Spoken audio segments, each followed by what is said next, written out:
اچانک مجھے خیال آیا کہ وہ جو رفیق نے کہا تھا بہترین موقع ہے، کیوں نہ کہوں اس سے۔ چنانچہ سن تو کہہ کر میں لپکا۔ قریب جو پہنچا تو زبان میں لکنت سی آ گئی، سب بھول گیا کہ کیا کہوں اور کیسے کہوں۔ ہکلایا تو مجبوراً بجائے اور کوئی بات کہنے کے پھر وہی بات کہی، یعنی یہ کہ کہے گی تو نہیں۔ اس کا جواب اس نے قدر آزادی اور ہنسی کے لہجے میں دیا کہ نہیں کہوں گی۔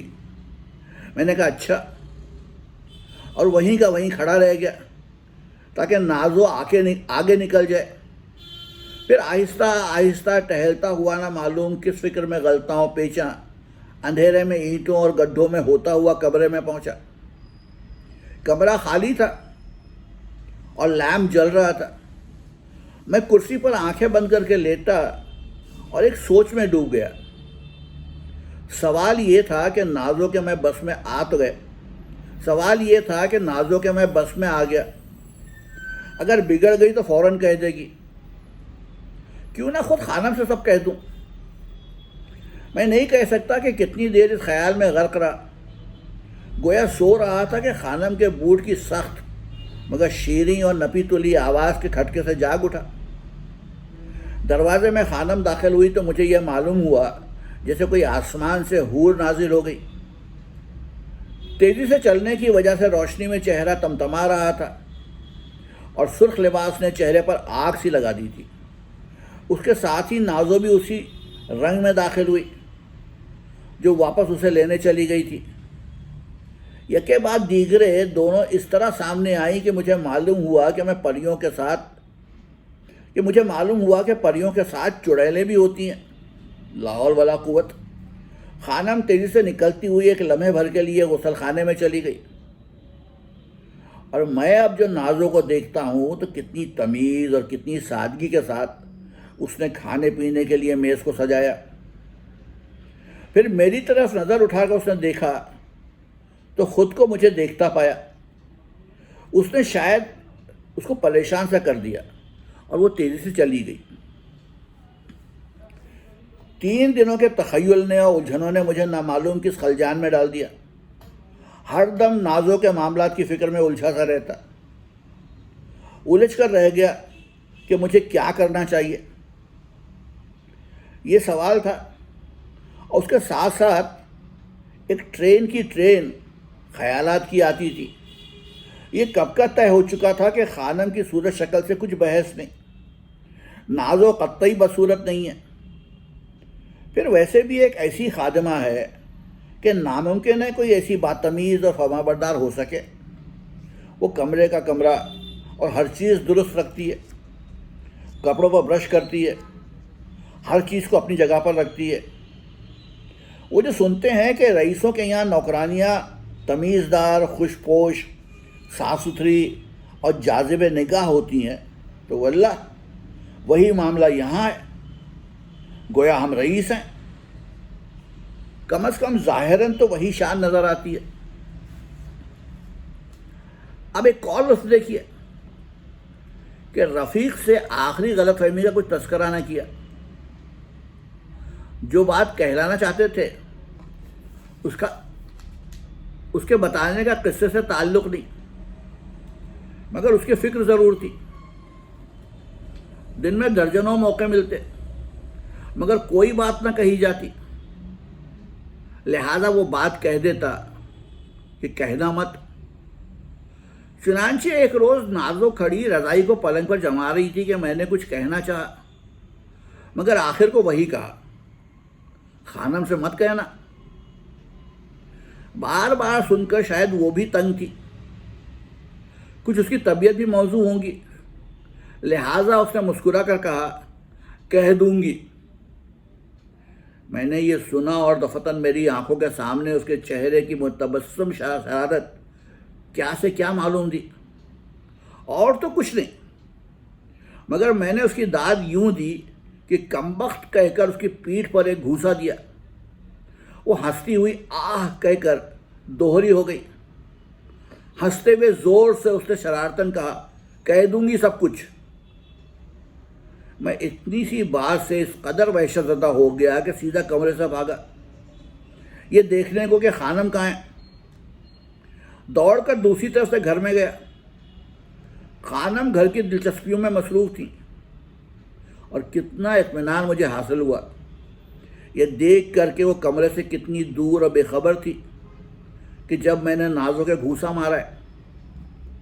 افسوس کہ یہ انجام کا آغاز ہے۔ میں یاروں کے ساتھ 4 روز کی چھٹی پر دلی جا رہا تھا۔ اس دوران نہ معلوم کتنا مرتبہ نازو کے گھونسے لگا چکا تھا، لے دے کے یہی بھوڈا مذاق مجھے آتا تھا۔ رفیق بار بار تقاضے کر چکے تھے، مگر جو کچھ وہ کہتے تھے وہ کہنے کی اب تک تو مجھے ہمت نہ پڑی تھی۔ لیکن اب تو ایسا معلوم ہوتا تھا کہ لا حول ولا قوت، آخر ڈر کاہے کا؟ خانم نے پوچھا کب واپس آؤ گے؟ تو کہہ دیا کہ فلاں تاریخ کو دن کو 2 بجے والی گاڑی سے آئیں گے۔ یہ بالکل غلط کہا تھا، حالانکہ اس سے پہلے رات ہی کو 1:30 بجے والی ایکسپریس سے آنا طے تھا۔ یہ مصلحتاً کہا تھا۔ اب اس کی فکر تھی کہ نازو سے اپنی آمد کا صحیح وقت بتا دیا جائے، مگر کس طرح اور کیسے اور کن الفاظ میں، یہ ایک سوال تھا۔ دن بھر اسی فکر میں رہا۔ بات کرنے کا تو موقع ملا، مگر سب باتوں کے کہنے کا موقع نہ ملا، حتیٰ کہ شام ہو گئی۔ خانم گھر میں بیٹھی دہی بڑوں کے لیے بیسن پھینٹ رہی تھی اور بے طرح مشغول تھی۔ میں اٹھ کر باہر چلا کہ خانم نے نازو سے پھر باورچی خانے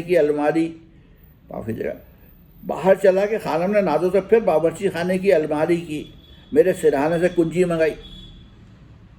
میں چوکھٹ پر دروازے پہنچ ہی چکا تھا، لہذا تیزی سے باہر نکل گیا اور ہوا کی طرح لپک کر اپنے کمرے میں پہنچا۔ چشمے زدن میں لالٹین گل کر دی اور اپنے بچھونے پر رضائی اوڑھ کر اندھیرے میں لیٹ گیا۔ میرا دل دھڑک رہا تھا اور میں لمحہ گن رہا تھا کہ نازو آئی۔ لالٹین کون لے گیا؟ اس نے خود ہی سے گویا کہا، یہ کہہ کر کھٹ پٹ کرتی لوٹ گئی، مگر پھر فوراً ہی آئی۔ میرا کلیجہ بلڈیوں اچھل رہا تھا۔ سیدھی وہ میرے سرہانے ٹٹولتی ہوئی آئی۔ ہاتھ اس کا میرے تکیے کے نیچے آیا ہی تھا کہ میں نے اپنا ہاتھ اندھیرے میں خانم سے مت کہنا کہتے ہوئے اس کی طرف بڑھایا۔ وہ کچھ چونک سی پڑی کہ میں نے ہاتھ سے اس کو اپنی طرف گھسیٹا تو وہ بل کھا کر گری میری طرف، مگر اپنا سر بالکل دوسری طرف کر لیا۔ میں نے اسے کانپتے ہوئے لہجے میں کہا، پرسوں رات کو 2 بجے والی گاڑی سے آؤں گا، کچہری والے کمرے۔ اتنا کہہ کر میں نے اس کو اپنی طرف زور سے گھسیٹنا چاہا، مگر وہ زور کر کے کنجی لے کر نکل گئی۔ میں ایک دم سے تڑپ کر اٹھا، جلدی سے لالٹین روشن کر دی اور پریشانی رفع کرنے کے لیے ایک گلاس بھر کے ٹھنڈا پانی حلق میں انڈیل لیا۔ کچھ دیر چہل قدمی کی، پھر طبیعت کا ہیجان رفع کرنے کے لیے بڑے اطمینان سے لالٹین کو دھیما کر کے اور لیمپ جلا کر میز کے قریب کتاب لے کر بیٹھ گیا۔ مگر جناب کہاں کا پڑھنا اور کیسا پڑھنا، کن کن خیالات میں غرق ہو گیا، ڈوب کر کہاں سے کہاں پہنچا۔ کمزوری نے میرے اوپر غلبہ پایا، دل بھر آیا، انسانیت کو اپنے مرکز سے جنبش کرتے ہوئے پایا، حتیٰ کہ میری کتاب پر ایک آنسو ٹپ سے گرا۔ میں تکلیف سے بےکل ہو گیا۔ اپنی رفیقائے حیات کی لافانی محبت کی درد کی دل میں کھٹک محسوس کی۔ وہ جو میری بیوی میں ڈوبی ہوئی ہے، وہ جو میری محبت میں ڈوبی ہوئی ہے، وہ جس نے اپنا مقصد حیات بنایا ہے مجھے، وہ جس کا وجود میرے ہر تخیل کا آئینہ دار ہے، میں سب باتیں کیوں نہ اس سے کہہ دوں۔ چنانچہ یہ طے کر لیا کہ ابھی سب کچھ کہہ دوں گا۔ دل کو ایک دم سے سکون سا محسوس ہوا، طبیعت شادمان ہو گئی۔ اٹھ کر اندر گیا تو خانم کو دہی بڑے بنانے میں بے طرح مشغول پایا۔ 10 بجے کی گاڑی سے جا رہا تھا۔ چلتے چلتے ارادہ کیا کہ کہہ دوں، مگر رک گیا۔ خانم نے پھر پوچھا، کب آؤ گے؟ تو بغیر سوچے سمجھے وہی جواب دیا جو پہلے دیا تھا، کیونکہ اب ارادہ بھی وہی تھا، گویا سچ کہا۔ خانم کا چہرہ بے حد دلچسپ اور بے حد سنجیدہ معلوم دیا۔ جب میں نے کہا، اچھا چلو رخصت، السلام علیکم، ہم دونوں گرم جوشی سے بغل گیر ہوئے اور السلام علیکم کہہ کر رخصت ہو گیا۔ دہلی پہنچ کر کیا ضروری کام انجام دیے گئے، یہاں اس کی تفصیل کی ضرورت نہیں۔ یہ کہیے کہ دھما چوکڑی میں سوچنے تک کا موقع نہ ملا۔ مگر دوسرے روز رات گئے جب سونے کو لیٹا تو عجیب سے خیالات میں غرق ہو گیا۔ کسی نے کہا ہے کہ اندھیرے میں بیوی کی محبت ستاتی ہے اور اس کا بہت خیال آتا ہے۔ چنانچہ کمرے میں اندھیرا تھا اور خانم کا بہت خیال آیا۔ بہت سوچ بچار کے بعد طے کیا کہ غلطی اپنی ہے۔ پھر اس میراسن کی بچی کی خود کی عیاری۔ اب جو ہوا سو ہوا، اس ناگوار سلسلے کو ختم کرنا چاہیے۔ ویسے تو یہ زبانی ہونے سے رہا اور اس وقت جوش بھی تھا۔ خیال آیا کہ ابھی خط لکھنا چاہیے، سارا حال شروع سے آخر تک لکھ دینا چاہیے۔ یہ نازو دراصل اول نمبر کی حرافہ ہے۔ صبح خط ڈال دیا جائے گا اور شام کے 4 بجے پہنچ جائے گا۔ دوسرے روز ہم خود پہنچ جائیں گے۔ چنانچہ یہ طے کر کے اٹھا، بتی روشن کی اور ایک طویل ایسا خط لکھا کہ دل ہلکا ہو گیا۔ 2 مرتبہ اس کو پڑھا اور پھر بند کر کے رکھ لیا کہ صبح تڑکے ہی اس کو ڈلوا دیں گے۔ دل کو اطمینان ہوا اور سو گیا۔ رات کو ایک خواب دیکھا۔ کیا دیکھا یہ نہیں بتایا جا سکتا۔ صبح کو آنکھ کھلی تو خواب کی کیفیت کو مد نظر رکھتے ہوئے اور بھی ضروری معلوم ہوا کہ خط ڈلوا دیا جائے۔ چنانچہ ہوٹل کے ملازم کو خط دیا کہ مینیجر صاحب سے ٹکٹ لے کر جلد سے جلد ڈال دے، اور خود غسل خانے میں چلا گیا۔ اب غسل خانے سے جو نکلا تو کیا دیکھتا ہوں کہ یار لوگ کمرے میں کھڑے سر جوڑ کر میرا خط پڑھ رہے ہیں۔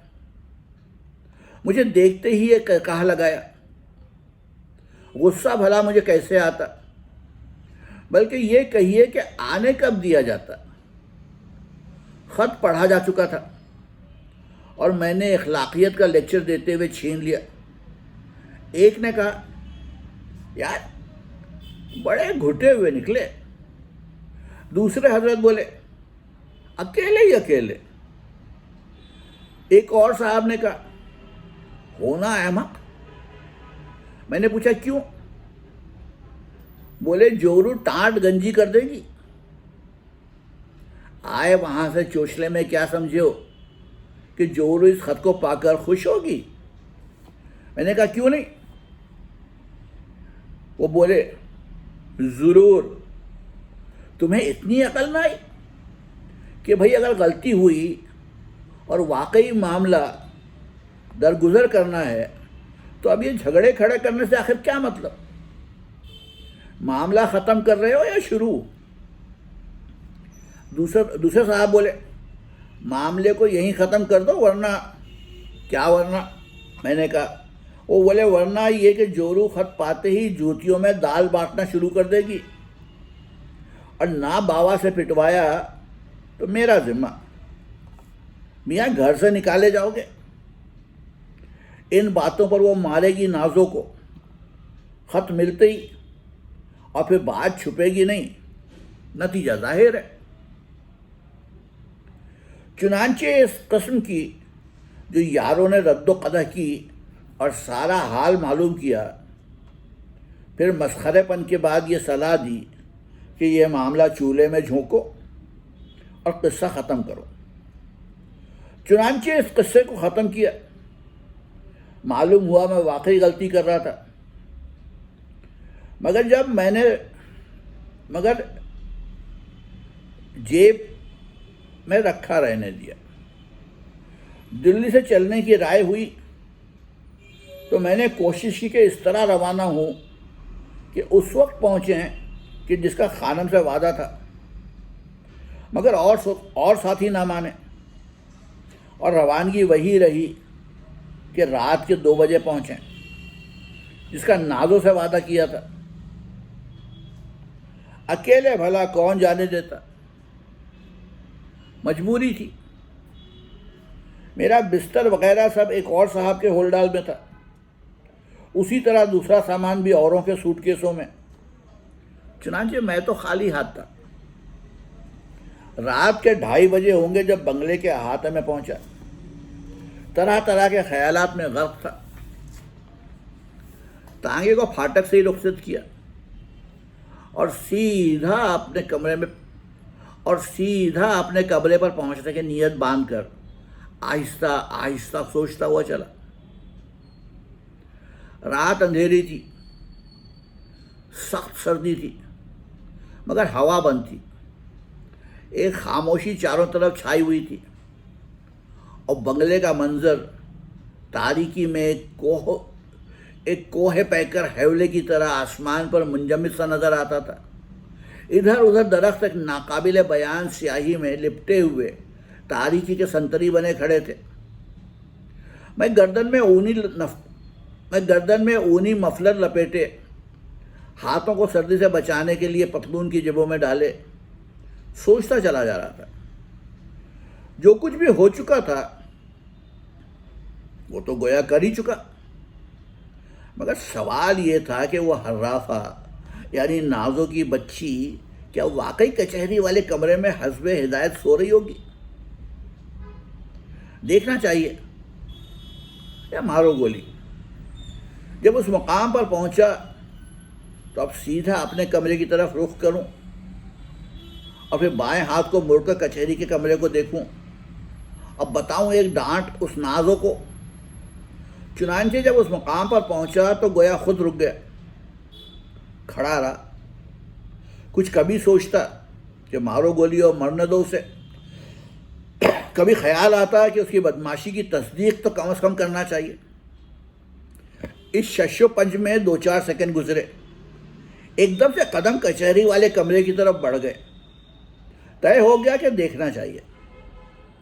برآمدے کے قریب پہنچا ہوں تو درختوں کے سائے نے اندھیرے کو اور بھی سیاہ کر دیا۔ ہاتھ کو ہاتھ نہ سوجتا تھا۔ برآمدے میں آہستہ سے چور کی طرح پہنچا۔ روشنی اور تاریکی میں کمرے کی طرف بڑھنے سے دل تیزی سے دھڑکنے لگا۔ آہستہ سے جو کمرے کے دروازے کو چھوا تو تن بدن میں سنسنی دوڑ گئی، دل بلیوں اچھلنے لگا، کیونکہ حسب معمول بند نہ تھا بلکہ کھلا ہوا تھا۔ مطلب یہ کہ نازو اندر ہے۔ ظاہر ہے کہ جب یہ مقصد حل ہو گیا اور جس بات کو چاہتا تھا اس کا پتہ لگ گیا تو اب واپس ہونا چاہیے تھا، مگر عرض ہے کہ جب آدمی کی شامت آ جاتی ہے تو عقل بھی ساتھ نہیں دیتی۔ چنانچہ یہ خیال ہوا کہ لاؤ دیکھ لیں۔ کمرے میں سر ڈال کر دیکھا، بالکل سیاہی چھائی ہوئی تھی، سوائے دل کی دھڑکن کے اور کچھ سنائی نہ دیا۔ اندر آہستہ سے داخل ہوا، دہانی طرف مڑ کر آگے بڑھا اور صوفے کو آہستہ سے جو ٹٹول کر دیکھا تو رضائی۔ کیا اب بھی شبے کی گنجائش تھی؟ مگر نہیں، واپسی ناممکن تھی اور بالکل ہی تصدیق ضروری۔ نتیجہ یہ کہ میں نے رضائی جو سرکائی تو سونے والی نے بڑی ہی سانس لے کر ایک کروٹ لی اور میری زبان سے ایک عجیب رازدارانہ لہجے میں کانپتی ہوئی آواز سے نکلا، نازو۔ نازو رضائی کو علیحدہ کرتے ہوئے اٹھ کر بیٹھی اور ساتھ میں نازو کہتا ہوا صوفے پر بیٹھنے کو ہوا تو خدا کی پناہ، عرض ہے کہ اس سے پہلے نہ تو میں نے کبھی بم کا گولہ چھوٹتے دیکھا تھا، اور نہ میں خود کبھی کسی توپ میں اور نہ میں نے خود کبھی کسی توپ کو بھر کر داغ دیا تھا، اور نہ کبھی کسی میگزین کے ساتھ بھگ سے اڑ جانے کا اتفاق ہوا تھا۔ قصہ مختصر یہ پہلا اتفاق تھا۔ شامت اعمال کہیے، حماقت کہیے، یا پھر شدنی امر کے نازو کہتے ہوئے میں شاید بیٹھنے کو ہوا تھا کہ حضرت ایک طوفان خیز زلزلہ آیا، زور کا دھماکہ ہوا، اور بس یہ معلوم ہوا کہ صوفہ اور کمرہ سب کا سب اڑ گیا۔ یا میرے اللہ، اندھیرا نہیں بلکہ سچ مچ کا اندھیرا آ گیا۔ خانم کی غضبناک چیخ تھی کہ بم کا گولہ۔ دھماکے کے ساتھ ساتھ شعلہ بھی تھا، اور واقعہ تھا کہ خانم کے ہاتھ میں اب بجلی کا جیبی لیمپ تھا جس کی روشنی میرے منہ پر تھی، اور میں دھماکے کے تزلزل سے بوکھلا کر کہہ رہا تھا، خط مگر توبہ کیجئے۔ اس کے بعد کیا ہوا، اب یہ میری درخواست ہے کہ اسے راز ہی رہنے دیجئے، کیونکہ سچ میں بتاؤں گا نہیں، اور جھوٹ سے فائدہ کیا۔ ہاں، قیاس دوڑانے کے لیے اتنا بتایا جا سکتا ہے کہ پانچویں اندھیرے میں نازو کمبخت کے دھوکے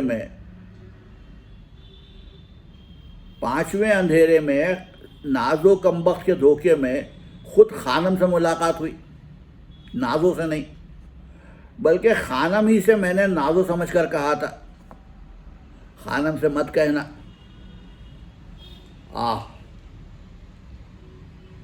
نتیجہ یہاں اس سے بحث نہیں کہ نازو نکال دی گئی، اور نہ اس سے بحث ہے کہ اس کے بعد ایسی ڈراؤنی شکل والی ملازمائیں دیکھنے میں آ رہی ہیں کہ مہمانوں نے بچوں کو لانا چھوڑ دیا ہے کہ کہیں بچے ڈر کر یا سہم کر مر نہ جائیں، اور نہ یہاں ہم اس کا تذکرہ کرنا چاہتے ہیں کہ بہت سے بدعقیدہ جو پہلے چڑیلوں کے قائل نہ تھے، ہمارے یہاں کی نوکرانیوں کو دیکھ کر چڑیلوں اور بھوتوں کے قائل ہوئے۔ بلکہ یہاں تو موجودہ صورتحال کا رونا ہے۔ نازو تو کہیں کی کہیں پہنچی، لیکن ستم تو دیکھیے کہ آج کھلم کھلا نک کٹی کانی کھتری نوکرانیوں کی بھی، معاف کیجیے گا، لیکن ستم تو دیکھے کہ آج کھلم کھلا نک کٹی کانی کھتری نوکرانیوں کی بھی اسی طرح دن اور رات جستجو رہتی ہے کہ سب جانتے ہیں کہ ان کے یہاں اس قسم کی نوکرانیوں کی بے حد ضرورت ہے۔ لوگ ہنستے ہیں اور ہم سے وجہ پوچھتے ہیں، اور غلطی سے اگر کہیں ہم نے اس کی باز پرس کی کہ آخر یہ کیا ستم ہے جو کھلم کھلا اس قسم کی بھیانک صورت والی نوکرانیاں تلاش کر رہی ہو، تو اس کا جواب ایک طنز کے ساتھ ملتا ہے، اور نہیں تو کیا، آپ کے لیے میں پریاں منگواؤں گی۔ تو یہ تھا مرزا عظیم بیگ چغتائی کے ناول خانم کا 7واں حصہ۔ کل پھر آؤں گا، اس کے آگے کی کہانی سناؤں گا۔ تب تک کے لیے اجازت دیجیے، آداب۔